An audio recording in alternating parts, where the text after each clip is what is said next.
A mais de 5.000 metros de altura, entre gelo eterno e silêncio esmagador, algo parece escondido sob a neve que nunca derrete por completo.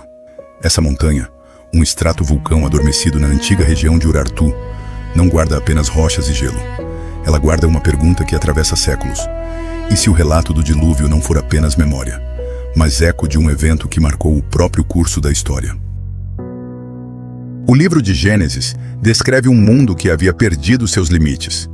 Todo o desígnio do coração do homem era continuamente mau, e a terra estava cheia de violência. Nesse cenário surgem os Néfilim, chamados de poderosos da antiguidade, associados ao aumento da corrupção e da opressão. O texto não apresenta o dilúvio como um fenômeno natural isolado. Ele descreve um colapso moral. Deus estabelece um prazo de 120 anos. Durante esse tempo, enquanto a humanidade seguia sua rotina, comendo, bebendo e vivendo como se nada estivesse para acontecer, um homem construía algo que nunca havia sido visto antes. Esse homem era Noé. A Bíblia o descreve como justo em meio a uma geração corrompida. Ele recebe instruções técnicas detalhadas.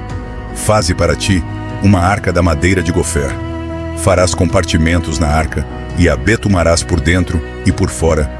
As medidas são específicas: 300 côvados de comprimento, 50 de largura e 30 de altura. A palavra hebraica usada é tebá, que significa caixa ou baú. Não era um navio com leme ou velas. Era uma estrutura projetada para flutuar e resistir ao caos absoluto das águas. Quando o texto afirma que a arca repousou sobre os montes de Ararat, ele aponta para uma região concreta.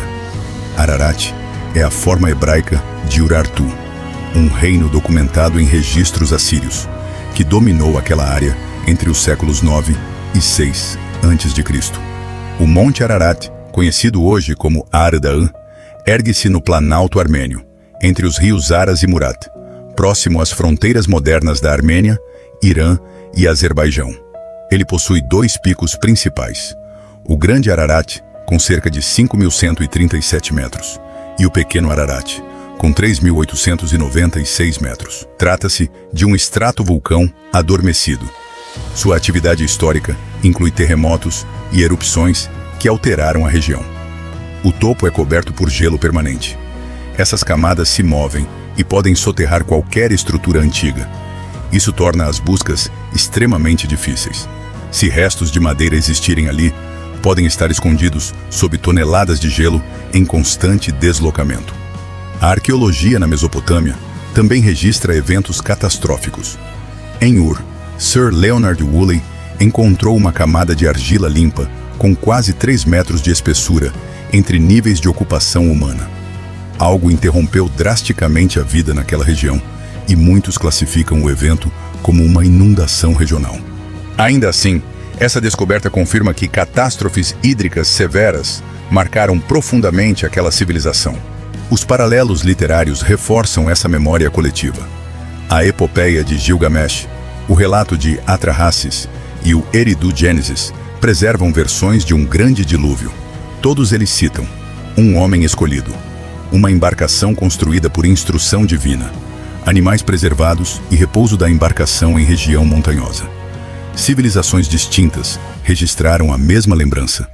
A diferença está no motivo. Nos textos mesopotâmicos, os deuses agem por incômodo.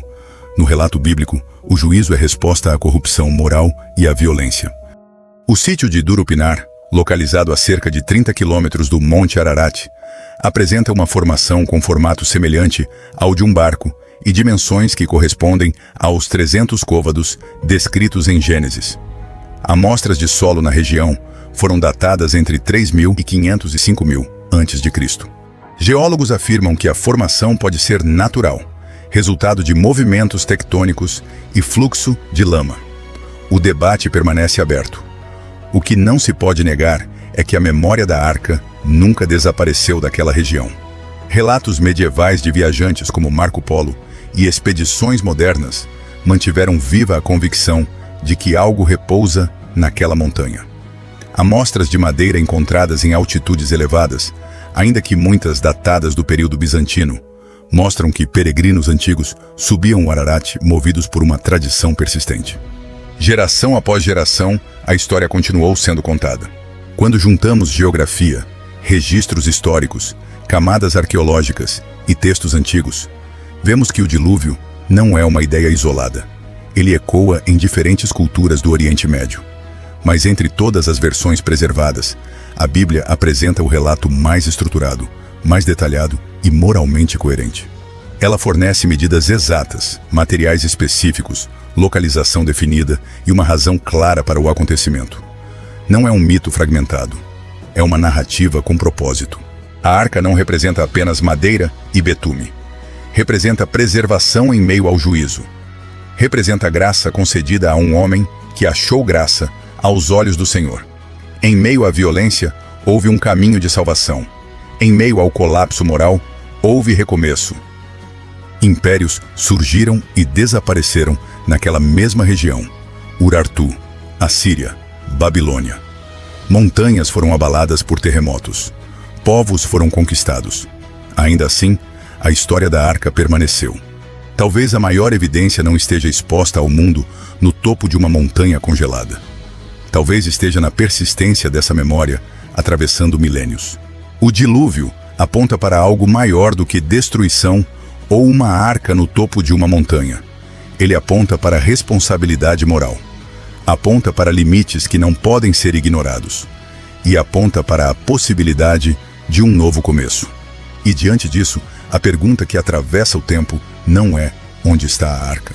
E sim, o que fazemos quando recebemos a chance de recomeçar? Se esse tema despertou algo em você, continue essa jornada conosco. Aqui nós exploramos a Bíblia à luz da história, da arqueologia e da geografia, conectando fé e evidência de forma profunda e responsável. Ainda há muitos mistérios esperando para serem revelados, e o próximo pode mudar a maneira como você enxerga as Escrituras. Nos vemos no próximo episódio.